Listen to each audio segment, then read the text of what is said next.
ମୁଁ ମାଆଙ୍କ ବିଷୟରେ କିଛି କହିବାକୁ ଚାହୁଁଛି। ଯେକୌଣସି ପୁଅ ବୋହୂ ବା ଯେକୌଣସି ପୁଅ ମ୍ୟାରେଜ୍ 5 ବର୍ଷ ପରେ ବା ବିବାହ 5 ବର୍ଷ ପରେ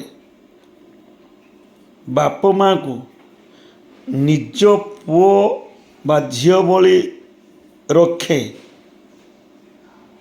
ବା ତାଙ୍କ ସାଙ୍ଗରେ ସବୁବେଳେ ହସ ଖୁସିରେ ରୁହେ,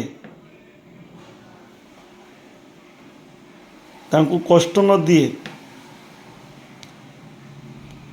ସେଇ ପୁଅ ବୋହୂକୁ ପୁଅ ବୋହୂ ବୋଲି କୁହାଯିବ।